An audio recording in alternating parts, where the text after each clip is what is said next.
Good morning, everyone, and happy Wednesday. My name is Nick Marro with Occupy Fantasy. You could find me on Twitter at Nick Marro DFS.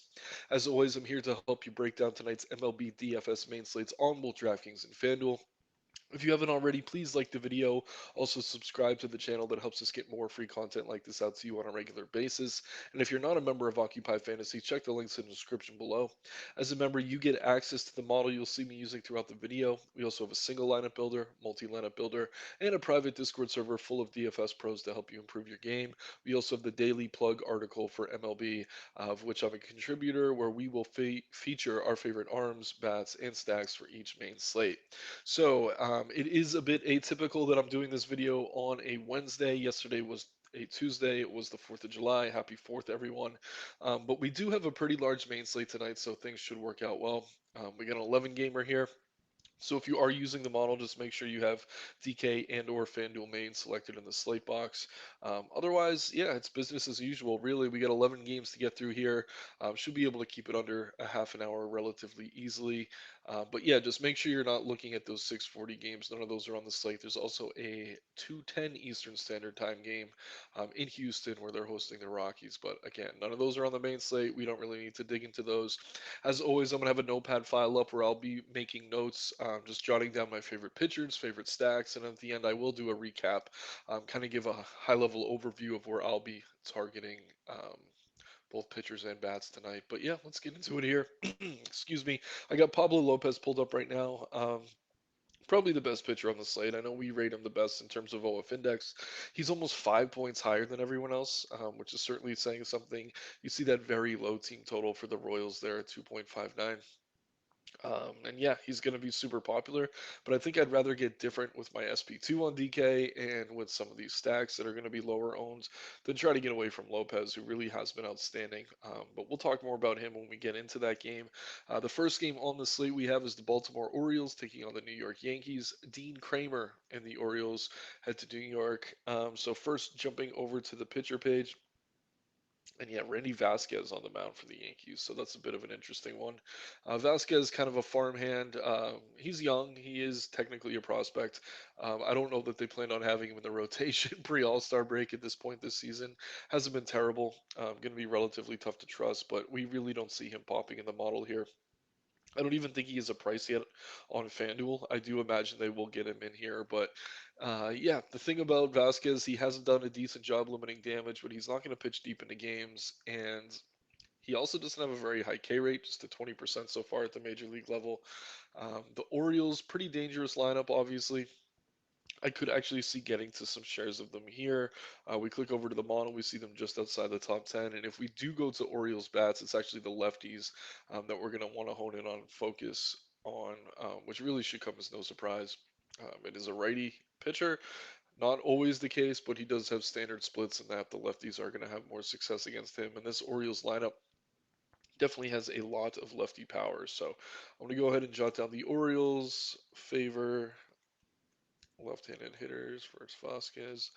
Um, and then on the other side of things, I mean, I really don't have much interest in Dean Kramer. The Yankees bats have actually been a bit better lately. We see them ranking just outside of the top five in terms of OF index. And obviously they're not healthy. There's still no Aaron Judge. They do have guys like LeMahieu, Torres, Stanton, Rizzo, all hitting the ball better. Harrison Bader had a really solid weekend. So I don't think it's insane to go to Yankees bats here. If we do, once again, I think we want to favor the left-handed hitters, but unlike the Orioles lineup, they don't have a ton of great lefties. I mean, Rizzo's likely to back cleanup. He'd be a good play. Jake Bowers has been hitting the ball well. Billy McKinney probably gets the start in left field. So while I do like the Yankees here, you would want to favor the lefties, and they don't have as many quality lefty bats as the Orioles. So if I'm picking one of the two, it's probably Baltimore. But these are two stacks I would say are viable, and I really have no interest in either pitcher. Moving into the next game on the board, we have Graham Ashcraft and the Cincinnati Reds taking on Josiah Gray and the Washington Nationals. So Ashcraft's been pretty terrible for much of the season. I think he's coming off arguably his best start of his entire career. But when you look at the numbers on him, just a 17% K rate, not really generating a lot of swinging strikes, allowing a near 200 ISO to both sides of the plate. 370 WOBA to opposing hitters as well. And the Nationals, while obviously they're not really this big, dangerous lineup, that you don't want to run pitchers out against. They don't strike out a lot against right-handed pitching. Their projected starters right now have a sub 19% K rate, so I have zero interest in Ashcraft even coming off a quality start. But at the same time, I mean, I don't know that I'm going to be rushing to get to Nationals bats. We don't see them popping in any category in the model right now, so this one's kind of a wash. I don't really like Ashcraft. I don't really like Nationals bats. There are other places we can go on an 11 game slate. On the other side, we have Josiah Gray, just a 21% K rate for him, which is a little bit better than his opponent here. But at the same time, I mean, how can you trust this guy against the Reds offense that's just been surging lately? Gray did look great his last time out in Philadelphia, 8 strikeouts, 1 earned run allowed. But before that, he'd allowed 4+ earned runs in 3 of his last 4 starts. So I just don't have much interest in him here, and I have the model pulled up. Obviously, Cincinnati's going to be one of the top plays on the board. Gray's an interesting case in that in years past, his splits were very severe and he'd have a ton of trouble versus lefties. But this year, it's almost flipped. It's like he corrected his issues against lefties and now he's worse against righties. So last season, 333 ISO allowed to lefties, 190 to righties. This season, he still has the 190 to righties, but he's only allowing a 100 ISO. Um, to left-handed hitters. So for me personally, I mean, the best bats here are the righties. It's India, McLean, and De La Cruz in the middle of the order. Don't be shy. You could play guys like Friedel and Fraley from the left side. Joey Votto, Spencer Steer is a righty. This entire lineup has upside. Um, so yeah, I favor the right-handed hitters, but you can also play the left-handed hitters. So just making some notes again. I will recap at the end of the video. Um, but yeah, that's really all I have interest in here are those red bats. Definitely favor the righties, but don't be afraid to play the lefties as well. And it wouldn't shock me to see some Nationals do well here, put up big numbers. But on an 11 game slate, it's really tough to call any of them a priority. Next game on the board, we have John Gray and the Texas Rangers taking on Bray and Bello and the Boston Red Sox. So Bello's been really solid. Obviously, not a great matchup for him. We're seeing him 8,500 on both sides. Not the best price, but at the same time, I mean, he really has been consistently solid. Excuse me, just pulling up some of his numbers here. I think he's thrown a quality start in one, two, three, four, 5 or 6 straight outings, which means he's had under 3 earned runs allowed. He's going 6+ innings in all of those starts. So I know the model doesn't love him here, but at 8,500, I don't think it's insane to maybe consider Bello as a very high risk option. I'm going to go ahead and jot that down. Very high risk versus Texas. But yeah, I mean, the numbers have been there for him. He's shown K upside. He has also shown a really solid floor. Obviously, this is a difficult matchup against a Texas team that has a near 190 ISO against right-handed pitching this season. But at the same time, he's holding opposing hitters to a 129 ISO, 290 WOBA, around a 22% K rate. And yeah, I think that number could climb even higher, that being the K rate with an 11.5% swing strike rate. So really like what I've seen again, out of Bello. It's just on a slate this big. I think there are other places we can go that feel safer. But if you're playing a bunch of lineups in large field, I'd probably rather get to Bello than I would Texas bats. On the other side of things, we have John Gray, who has been delightfully inconsistent. 21% K rate, 137 ISO allowed, 284 WOBA. So those numbers aren't bad when you look at them on paper. And he's had a lot of great starts this season. It's just you don't really know night to night what you're going to get out of him. I mean, we're talking about a small sample size here, but last time out against Houston, 5 earned runs allowed, 2 starts before that, 6 allowed to Toronto. So Gray, I mean, obviously has some K upside, but in a matchup like this against Boston, I think I'd rather just avoid him. Boston ranking outside the top 10 in our model currently, but for me personally, I don't think it's crazy to maybe consider some Red Sox bats um, versus Gray. High risk. And I believe we're going to favor the lefties. Yeah, 170 ISO allowed the lefties this season, just a 110 to the right-handed hitters. So if you do want to go with Boston, and I don't really recommend it, there are much better spots. Um, but again, if you're playing a ton of lineups, I could see maybe getting some shares there. I would rather play Red Sox bats than I would John Gray. Moving into the next game on the board, we have Mike Soroka and the Atlanta Braves taking on Cal Quantrill and the Cleveland Guardians. So Soroka did look good last time out. 3 earned runs allowed, 7 strikeouts against Miami. Tougher matchup here against a Cleveland team that doesn't tend to strike out all that often. But I will say this, he is still very cheap. Soroka, 6,700 on DK, 9,300 on FanDuel, less so, but at his price on DK, while I don't love the upside, I do think he's cheap enough to at least consider. I'm not even going to write him down. There are better arms on this slate, but I do respect Soroka enough not to necessarily want to get to any Cleveland bats. Just going to confirm the model agrees on that. Yep, they're like outside the top 20, so no surprise there. On the other side of things, certainly a different situation. We have a Braves lineup that has a 226 ISO against right-handed pitching. Cal Quantrill on the mound is a 12% K rate this season. I'm surprised the Braves aren't even higher here. They have the second highest team total on the board, ninth in OF index rating, 13th in ISO. But really, this is an outstanding offense. Um, and we're going to favor the lefties here, as we have in a few of the matchups we've talked to so far. Quantrill's ISO to lefties almost 100 full points higher than it is to righties, 387 WOBA compared to a 310 WOBA against right-handed hitters. So really like the Braves here. No surprise against Cal Quantrill.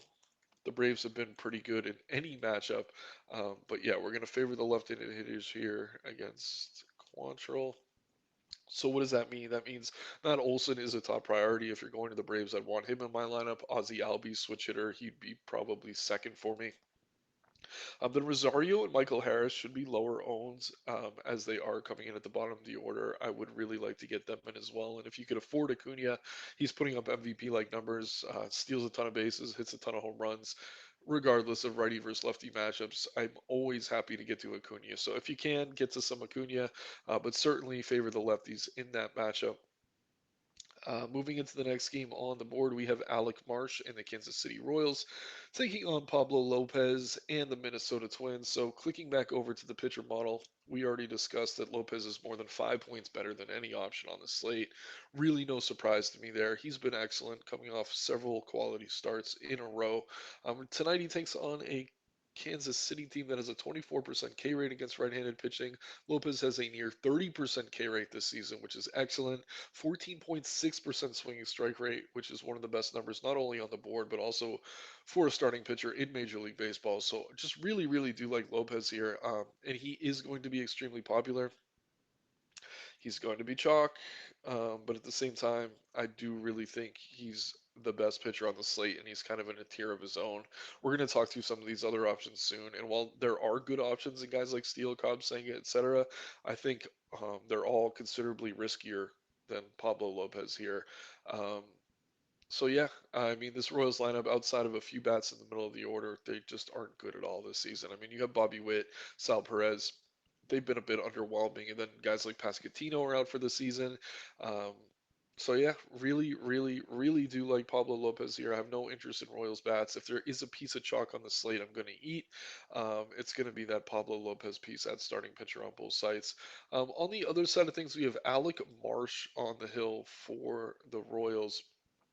And while Marsh hasn't been very good, you got to be kind of careful. This could quickly turn into a bullpen game. He did go 4 innings last time out, allowed 5 earned runs, so I do expect we see Minnesota towards the top here. Yep, ranked third.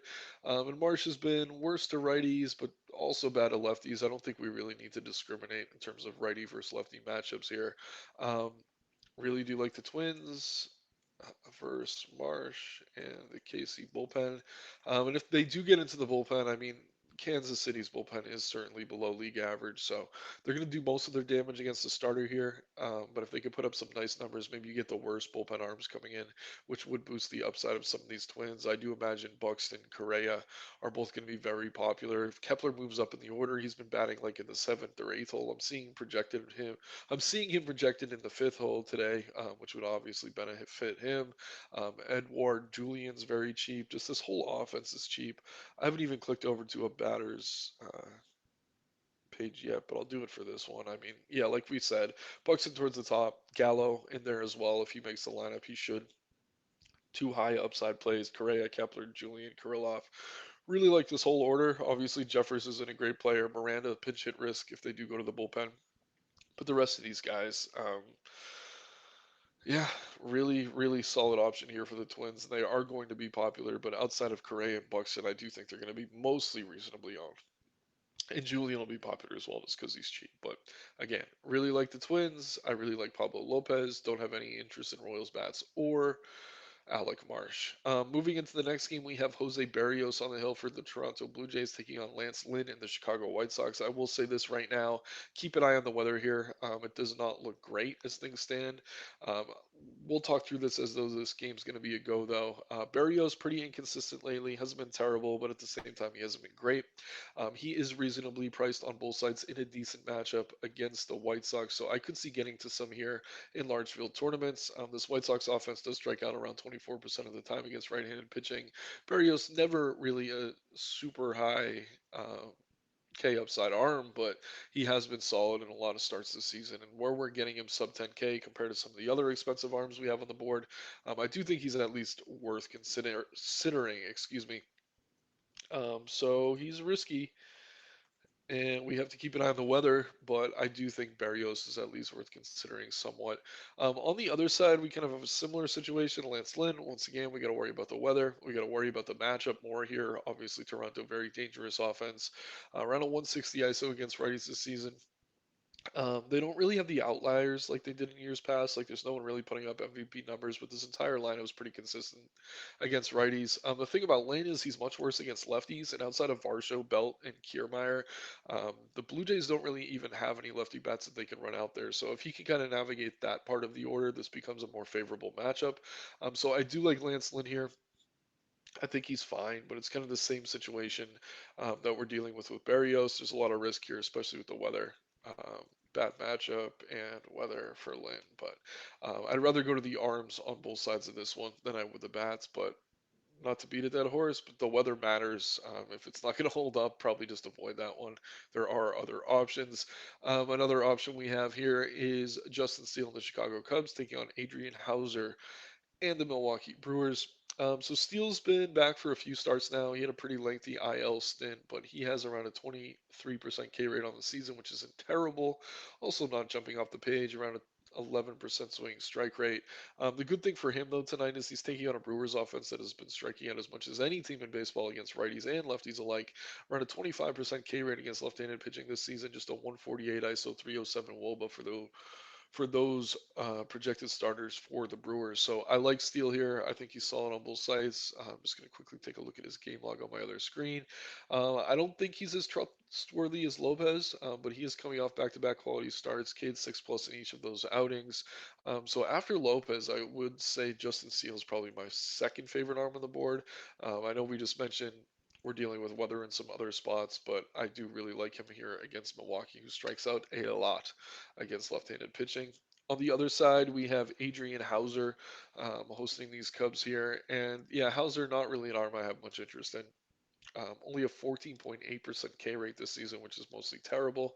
He does an okay job limiting power, just a 133 ISO allowed to opposing hitters. But really, I mean, when you're not missing bats like that, usually that leads to trouble. So we see the Cubs are ranked ninth in team total, but pretty low in everything else. So there are better stacks. I don't know that I want to get the Cubs bats. Like I said, Hauser does a good job limiting damage, but at the same time, he lacks K upside, which really caps his ceiling, which is what we're looking for in DFS most of the time. So no real interest in Hauser. I do really like Steele.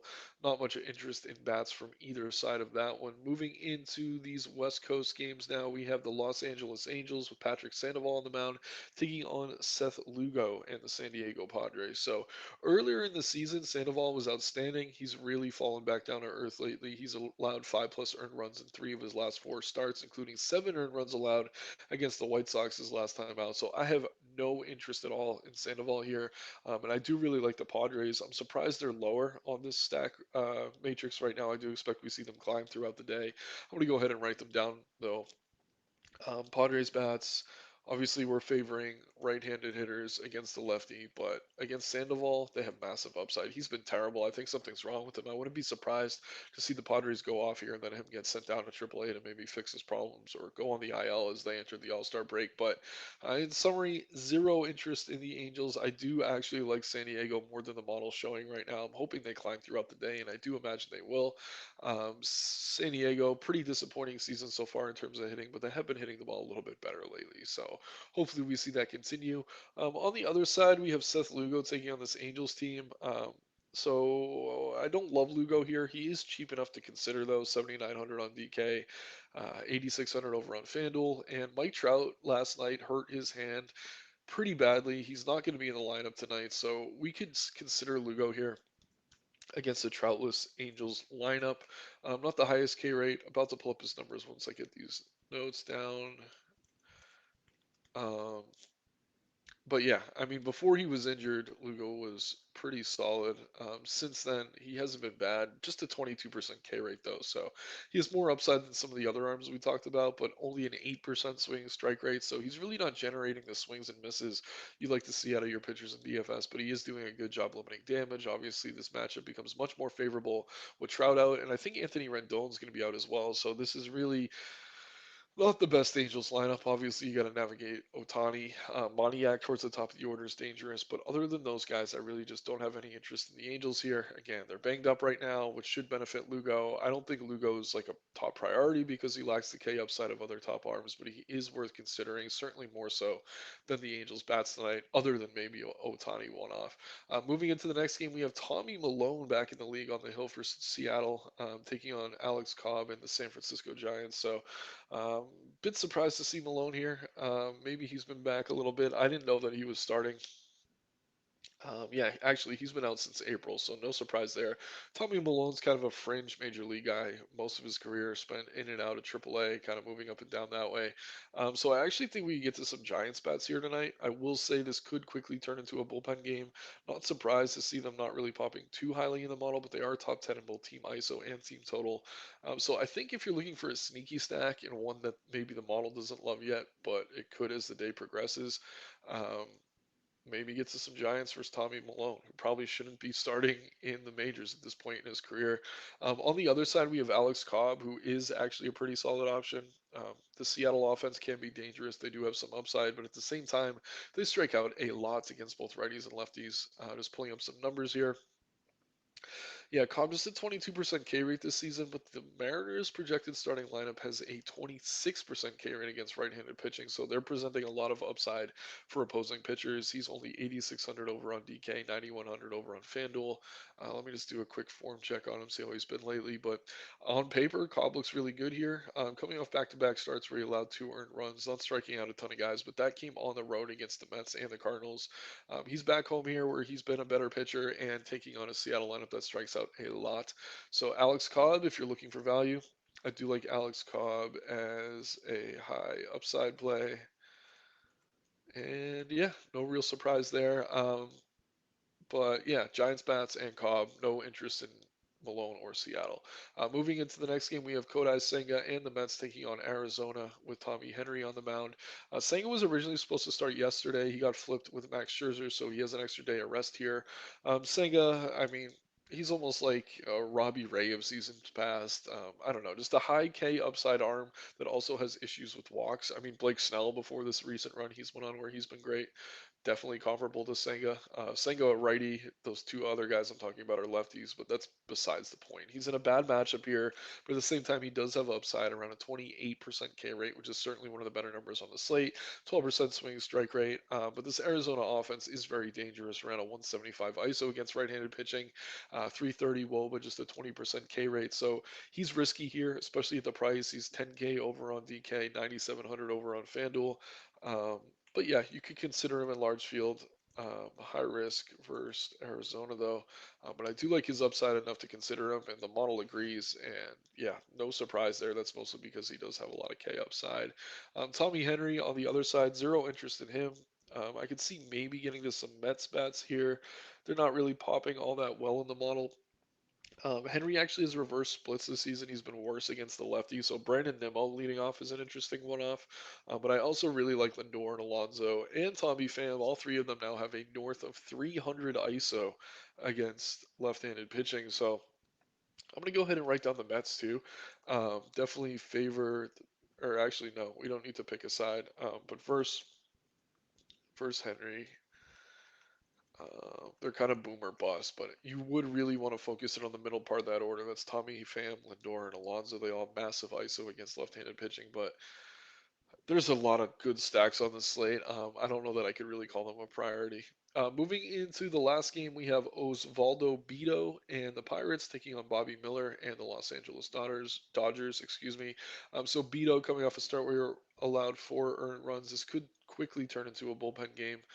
He has not been very good, kind of limiting power though, shockingly. But this Dodgers offense, they're pretty much matchup proof. They have a better than 200 ISO against right-handed pitching. So when we're talking about matchups versus handedness, the Dodgers lead the slate in ISO, OF index, WOBA, and team total. They are sweeping the board in every category. So no surprise there. We see that total north of 6 runs. So if you're looking for stacks, the Dodgers are certainly a spot to consider against this Beto fella, and the Pittsburgh bullpen behind him isn't very good either. So, um, which bats do we want to hone in on? I haven't done much of this video since the Dodgers are the top stack. I will take a second just to pull them up. Just check out these scores. I mean, JD Martinez with the 10.2, one of the best plays on the entire slate in terms of bats. James Outman hit 2 home runs last night. He looks good here. Betts, Freeman, if you can afford them, Muncy, Smith, etc. I will say Hayward less likely to get pinch hit for than Peralta is. They are both pinch hit risks though. But yeah, Outman seems locked in after last night. Really like Martinez, Betts, Freeman. Muncy's still kind of getting his back going, coming off the IL. But really a lot of reasons to like this Dodgers offense. On the other side of things, we have Bobby Miller. Checking the pitcher model here, yeah, kind of floating around the top five. Not surprised about that. Around a 22% K rate. This Pirates offense a little bit banged up. Still no Brian Hayes, but they have been decent lately. Um, Not crazy about Miller here. But I don't mind the DK price at 8,300. So I will say B Miller for the Dodgers is fine, but he's high risk versus Pitt. Kind of limited K upside. All right, so we're through the game by game now. I'm just going to recap quickly which arms and which stacks we're on. I'm going to start with the arms because I have that pulled up in the background. But Pablo Lopez is going to be chalk here against Kansas City. He really should, though. He's been outstanding, putting up massive numbers. He's expensive, but not unreasonably priced. My favorite arm on the slate. I think you could get different with your SB2 or with your stacks easier than you can get away from Pablo Lopez, personally. I also like Justin Steele against Milwaukee, who has massive. Who presents massive K upside against the lefty there. Berrios and Lance Lynn, both decent upside plays in tricky matchups, so we have to keep an eye on the weather in that one. Brayan Bello for Boston has been excellent. The model's not going to like him. I don't think the numbers are there. Texas, very, very dangerous, but in large field contests at very low ownership, he makes some sense to me. Don't mind Lugo against LA because there's no Trout, no Anthony Rendon. At the same time, his K upside somewhat limited. Alex Cobb, another pitcher with upside at a reasonable price against the Seattle team that strikes out a ton. Senga, tough matchup against Arizona, but he's in play given his K upside. And then Miller, kind of a similar situation. Less K upside, but a pretty high floor, but not the best matchup here against Pittsburgh, who only strikes out around 22% of the time against righties. As for the top stacks, we have the Dodgers versus Beto. They're going to be super chalky. They probably should be, though. But I do like their upside here. But if you see they're super popular compared to some of these other options, I'd be fine getting away, especially if you're playing Lopez in those lineups. The Braves look good here against Quantrill, favor the left-handed hitters. The Twins look good here against Marsh and the KC bullpen. Very cheap as a stack overall. The Orioles are fine against Vasquez for the Yankees. If this does turn into a bullpen game for New York, though, that would certainly cap their upside. Yankees, one of the lowest bullpen ERAs in baseball. The Yankees here against Dean Kramer are fine. Favor the lefties. They don't have a ton of great lefties, though, which kind of caps the upside of that matchup. The Reds versus Josiah Gray. Both righties and lefties are fine. Padres, really, really like them against Sandoval. I expect we see them climb in the model throughout the day. Red Sox bats versus John Gray, very risky but clear upside. Giants against Tommy Malone, who should probably be in AAA. Don't mind them here. They're going to be very cheap. Obviously, some pinch hit risk throughout that order as well. Once they go to a righty in the bullpen, just make sure that you're not loaded up on all these cheap lefties that are probably going to get pulled. Certainly favor the righties in the top of the order where you can, but guys that aren't going to get swapped out. But yeah, that adds a level of risk to the Giants, but I do like them here. Then the Mets against Henry in Arizona. They're fairly boomer bust. If you do go to the Mets, Alonso, Pham, and Lindor are top priorities. Once again, my name is Nick Marro with Occupy Fantasy. You can find me on Twitter at Nick Marro DFS. Please like the video, subscribe to the channel, help us get more free content like this out to you. If you have any questions, feel free to leave them in the comments below. I do check those periodically throughout the day.